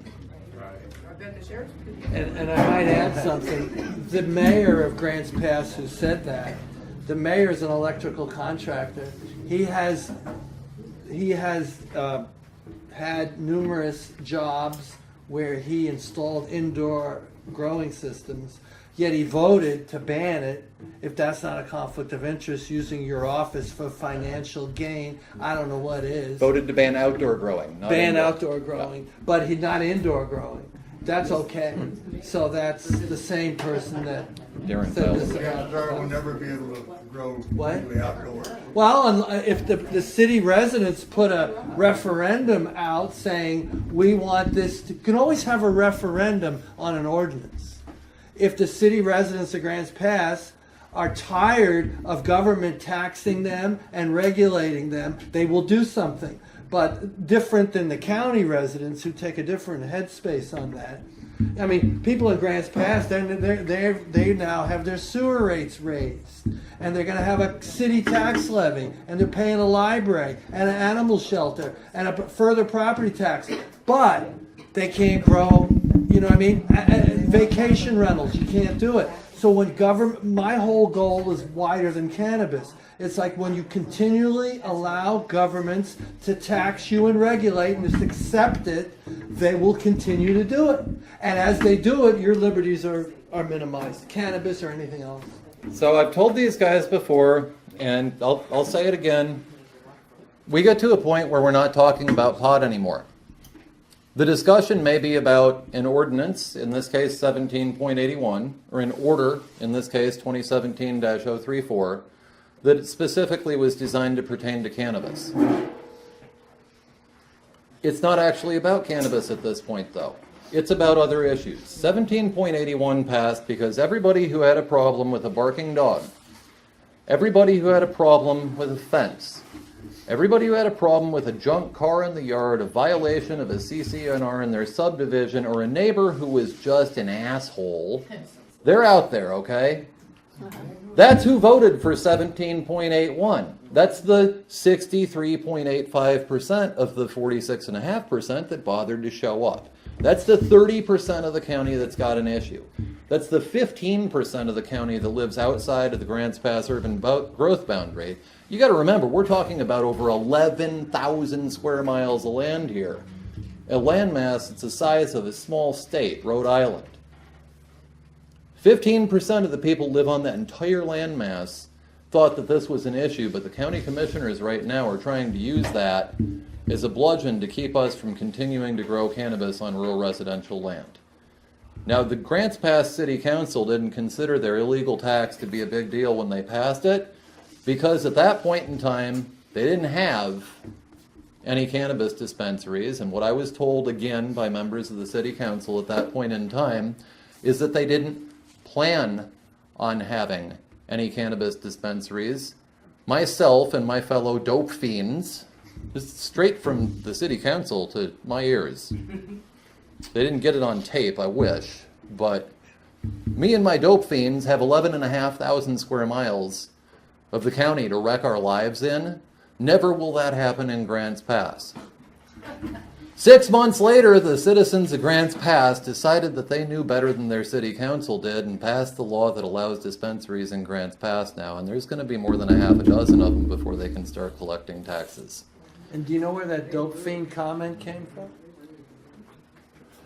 Dan DeYoung said, just give me 11 square miles and grow your dope out there. City Councilor Dan DeYoung, who we're supposed to think is charming and looking out for our best interests. This is where this came from. Who's actually, surprisingly enough, probably the most pro-cannabis and pro-growth out of the three people that we have on the county commission today. So before you start firing off the hate mails, remember that although they may not be on your side, they may not be completely opposed to you either. Some people are morally and philosophically opposed to this, and we had to discuss this at the beginning of the Senate Bill 844 implementation task force hearings, because I was the sole representative of cannabis on that group for the state of Oregon. And I was surrounded by people from law enforcement, from the Department of Justice, and OHSU, and Oregon State University, and there weren't any other people in that group that were representing cannabis. And one of the things that I said in the very beginning of that process, there were, believe it or not, some people at that table that did not want to hear from the long-haired pot smoker. And one of the things I said at the beginning of that process is I understand that I may not be coming at this from the same perspective, but all of the people on that committee had those chairs for the same reason, and the reason that we had those chairs is because the governor put us there. So I may have a difference of opinion with this person or that person. That's why we have this committee to work this out. And we have to understand that there may be people on the other side of the table that have very strongly and deeply held convictions. Insulting them, calling them stupid, and telling them that they are wrong does not further the conversation. We need to listen to them, consider their opinions, and we need to show them a better way. We were put on that task force because the governor wanted a better way for the state of Oregon. And I feel like we made a lot of progress there. But it's also, when a body like that is disassembled and we all trickle back to our own counties and our own municipalities around the state, it's up to us to continue to engage and to continue to work towards that understanding that is, and the core of this, from all of our meetings that I've had on this topic over 3 years, is in the interest of public health and safety. There's Thank you very much for your time. I really appreciate it. Thank you. I've learned a lot. Thank you. Anybody back? I Back. Bill? I'd just like to say I certainly add to what Peter and Mark have said, particularly if you're here, vote. Some of you are sitting here, I can guarantee you, that did not take that envelope off your kitchen table and turn it in. You do not understand how important that is. Show up to the meeting is a secondary thing. You're here, you've spent your day, it's hot. Get involved where it matters to you. You don't have to do it all. You don't have to get involved in the city. You don't have to get involved in a variety of things. Get involved in what matters to your life and be active. You don't have to do it all. You don't have to write everybody. Do something. Believe me, I used to attend every single week. When you show up, things change in that room at the VCC meetings. When you do not show up, they also change, but it's generally against you. So if you've taken your time and effort to get to this room, take it to heart. Vote, number one, because that 47%, 46.3 was abysmal this last time. We had a 75% turnout in November, and you come around 6 months and you cut it almost in half. It's just abominable. So you've taken time out of your day for this. Vote, number one. Number two, pick something that you're interested in and get to the meeting, or email. They will take that and you can ask to have it put in the record, which means that you were there. It doesn't get read, unfortunately, and it's much stronger if you actually show up and say your 3 minutes. If you haven't been involved in the way business goes round, it's involved with people looking at other people and feeling like, okay, I'm going to have to meet him in the hall, and we better do something about this. And the other thing is just terrific, and I wanted to have one last question, and that is, do we know where the court case in Jackson County is over RR5?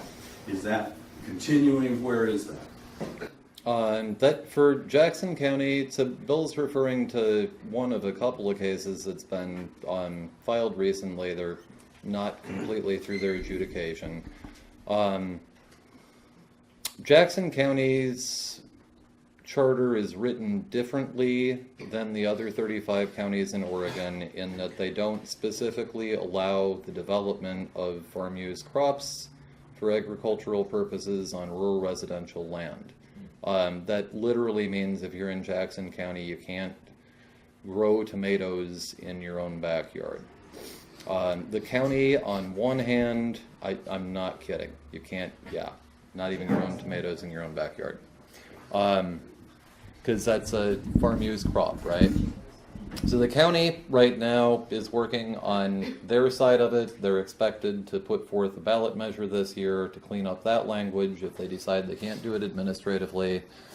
The court case itself is about a violation of the rules that go with the implementation of Measure 91, and especially the context of House Bill 3400 and Senate Bill 1598 that were passed last year. That is stalled. They're doing the back and forth between, do we handle this at planning or do we let the court case go forward? So everything's in process right now, but the county hasn't established a firm direction. Again, the commissioners there are not particularly friendly towards our efforts, but they recognize something that I've been emphasizing to our leadership down here and at the state level. There are two ways that government generates revenue. Method number one, they raise your taxes. Method number 2, they increase the financial base. Increasing the financial base means bringing in new businesses. Increasing the financial base in Josephine County would be more than 1,000, maybe 2,000 more growers signing up with the Secretary of State as small gardens and getting business licenses for their employees and actually taking taxes out of their paychecks instead of doing it the way some people have been doing it for the last couple decades.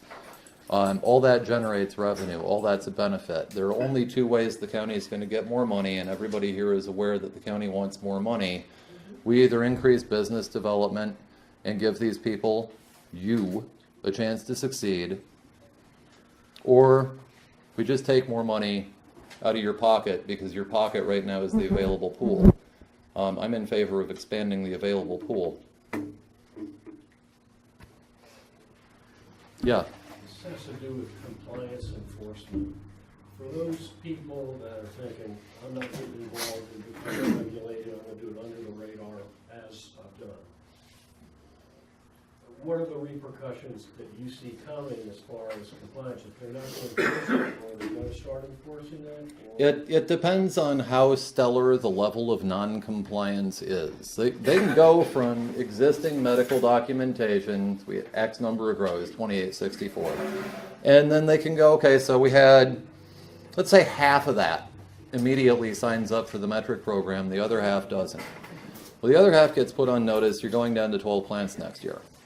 Now, this is not to say that you can't sign up for this system after January 1st, but there's another rule that expires December 31st, and that one is the transfer from medical to the adult use program.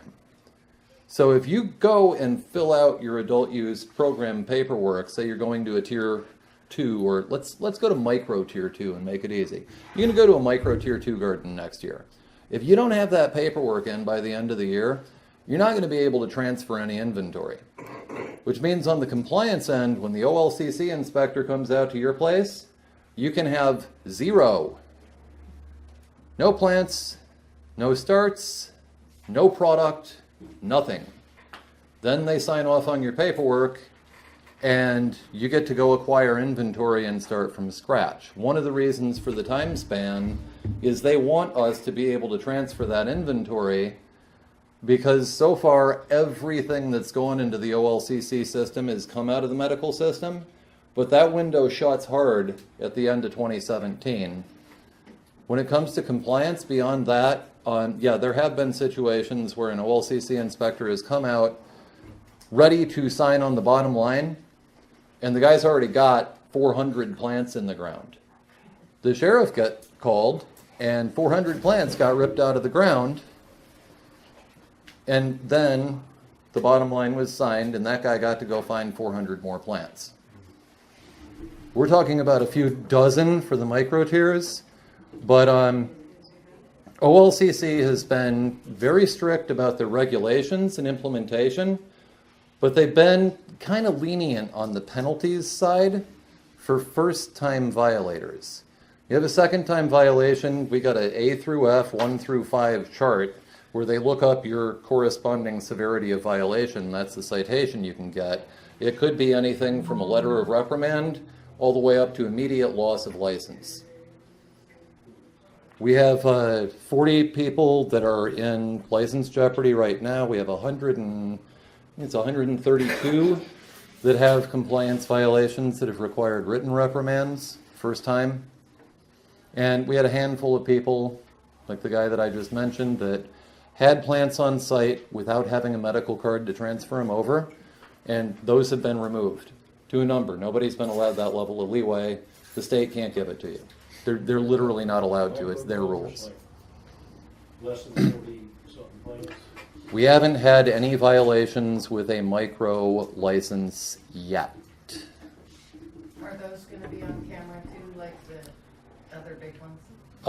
Medical gardens doing metric reporting will not have cameras, at least for the first year. When you transfer over to the micro, you will have camera requirements. But look at it this way. A tier 2 is 40,000 square feet, right? It's this big thing. Your micro 2 is 1 exponent smaller. Let's call it 4,000 square feet for the sake of argument. you know, you need more cameras on this For big more thing area, right. than you do on this little thing. So there will still be some camera requirements. There will be almost the same recording requirements for data collection. Metric reporting is exactly the same, but the cost of the system, instead of spending $20,000 on a tier 2, you're getting a Costco camera system for your Micro 2. And by the way, 10 people walk out of Costco every day spending that money on a micro camera system that don't even grow cannabis. They don't consider this to be abnormal. We have our meetings at the Redwood Grange. The next presentation I'm going to be giving on this topic is going to be Wednesday night at the Redwood Grange in Grants Pass. There's a convenience store that's a stone's throw from there. And just walking into that convenience store, you see 11 cameras. None of those are state required. One of the things that I've worked with the state on is making the requirements more for the benefit of the licensees, not so much for the state. Same thing goes for fencing, more what the licensee feels they need for their own safety, not having the state tell you, we want you to make it this way. Same thing at the county level. They were going to tell us what we can make our fences out of and what colors they can be painted in January. They finally got rid of all that nonsense language, and now the fence is basically up to you. It just has to meet these basic code standards. Doesn't matter if you're growing pot or not. We want the fences to be uniform because we need them to comply with state laws, not because cannabis. I did notice on the county page, it does say something to the fact that a 7-foot fence is allowed, but anything above that has to have an engineer. Correct. Something about if you have a guard shack, it cannot have cabinets, sink, toilet, you must have a porta potty. That's the length. Okay, so the fence part, that is accurate. The state requirement for visible restriction is 8 feet for the fence. That is arbitrary. It was arrived at and applied by somebody who's not a lawyer. Again, not me. But 7-foot fences are the standard. Above 7 feet, you need to have engineer's certification. And there are a number of criteria that allow you to not have to have an 8-foot fence. Most of our gardens don't even need a waiver to not have an 8-foot fence. We made the rules that broad at the Oregon administrative rule level with the OLCC. If you are required to have a visibility fence, it is 8 feet and it does have to be engineer certified. But if you're going, for example, from the OMMP program that would require an 8-foot fence into the OLCC program, the OLCC is automatically going to waive that 1 foot of additional fence height on a micro license based, among other things, on your distance from the road and what the layout of your property is. If you have other physical barriers, there may be no fencing required at all. And then at that point, it's up to you as the property owner. What do you want to do for your own safety and security instead of mandating from the state you to incur this additional expense? That's the way I've been trying to steer this process the whole time, is to give us the leeway to make decisions that are for our own benefit and for our community's benefit, instead of having the state milk us for money that we literally haven't even earned yet. Well, you have to have a permit for the guard shed, you have to have permits for your greenhouses. That exists for everybody. That's not cannabis specific. And the guard shack language, that may still be up on the county website, but that got pitched in the last revision. Okay. That's gone. I read the whole thing and I was dying, because literally, Connexes, no RVs, no. Connexes are also allowed. Again, this is a zoning thing, and this is where, like I said, in the language in 2017-001, as it was passed last Wednesday, first reading, they still have to have a second reading and ultimately a vote, so there's still plenty of time to comment on it. We changed this from being all marijuana-specific language to being language that's generic for any contractor or any developer any place in the county. Whether it be the 15% grade angle, or the establishment of a storage container, or how you're putting in your driveway. Impermeable surfaces is another one, total build-out surfaces. These things are already addressed in other areas of the law. At this point, it's not about pot. If it's about an impermeable surface, that's got nothing to do with pot, so we'll pull pot out of the discussion and we'll talk about impermeable surfaces. You're talking about driveways and surface area? Okay, let's look at that in terms of zoning and the size of the property the same way we do for everything else. It's taken, I mean, this has been 3 years. When Cheryl Walker announced last March that she wasn't running for re-election at the end of 2016, she blamed me for Josephine County not having a cannabis policy for the last 2 years. And I got a call up from a reporter that asked if that was true, and I said, well, if she wants to blame me for that, I'll take it. Let me add something. It's not cannabis specific, but they're pointing out these RVs on property. Now you take a look around Josephine County, all the people that have a second dwelling and it's an RV. Do you really think that code enforcement are going to go around to every single person that has a fifth wheel and say, you can't do that, you can't do that, you can't do that? If they do that, they're going to increase the homeless problem tenfold. Well, technically, it's only a $10 permit through the county. No, you To have cannot an RV. have 2 dwellings Well, on you 5 can acres. Store your RV for a $10 Oh, store permit. it, yeah, store it. I'm talking Nobody can living. live in it. I'm talking Correct. living. So that's what Unless- they realize, they have to realize that they can't enforce that. Because then the old lady who lives in an RV, she's out too. All of this is confusing to me, that's why I don't understand. And that's It's why not- we're doing these. On the 2 presentations last week were geared towards the same thing, and a lot of our guild meeting on Wednesday is also going to be going over some of this same stuff. And again, and I know it's shameless self-promotion, but I'm not kidding when I say that I've seen people lose tens up to hundreds of thousands of dollars by deciding to go through this process on their own and not hire an actual professional. If you were my clients, you would have had all this information explained to you directly in the context of how it affects your business or your potential business 5 weeks ago. I had an attorney, he didn't tell me squat. I already did the thing about attorneys, and what the difference is, I spent the last 25 years not needing their services. The first time I heard something come out of my mouth, like my friend, the attorney so-and-so, I looked around and I went, who just said that? I grow pot, I fix cars, I raise kids. Attorneys aren't my friends. But something changed in the last few years, and what changed is we tried to make pot legal. We thought it was a one and done. We passed a ballot measure. It turns out that that one was starting at our own 1 yard line, and we're running down the field now. And I'm not kidding when I say every time we get close to the end zone, they're moving the goalposts. No, I. And we cannot stop pushing. And one of the things that they will use against us is every penalty flag in the book, 5 yards, 10 yards. Somebody screwed up here, somebody did this, somebody alienated that, and we get pushed back down the field, and we're that much closer to prohibition.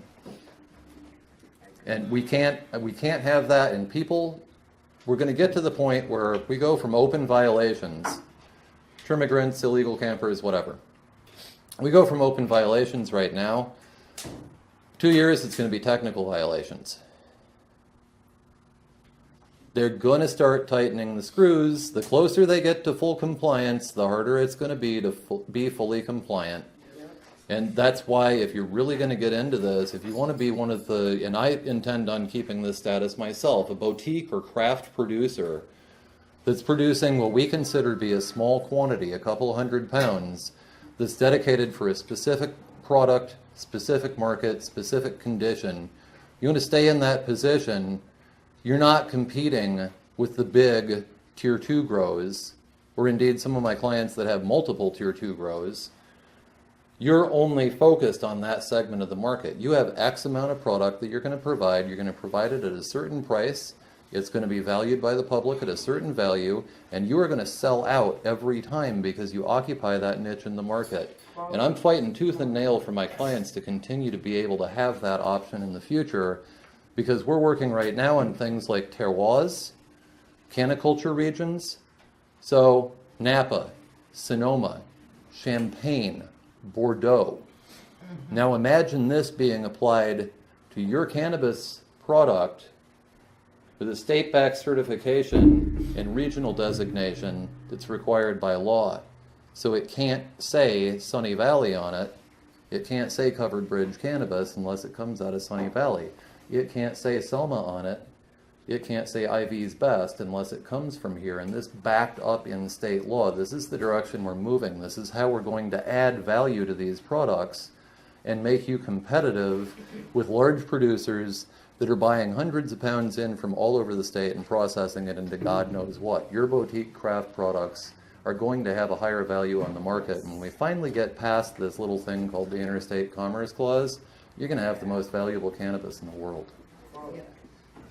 I did hear tell that OLCC or whatever, they're supposed to be out here in our valley within 2 to 3 weeks, doing compliance checking. They should be out here issuing licenses unless they have open violation orders. They do not actually, with the exception of open violation orders right now, all they're doing is licensing. They're moving towards having a minimum, as hard as it is to believe, of one inspector per 1,000 gardens in the state now, and they're going towards 1 per 100. But right now, they need to finish certifying these places, and we have, guys, kind of spent our allotted time, and in case nobody else has noticed, there are no windows open, there are no fans in here, and I'm sweating my buns off, and I want to go across the street. All right. Well, hey, Thank you for your time. thank you all for coming. Thank you. Thank you very much.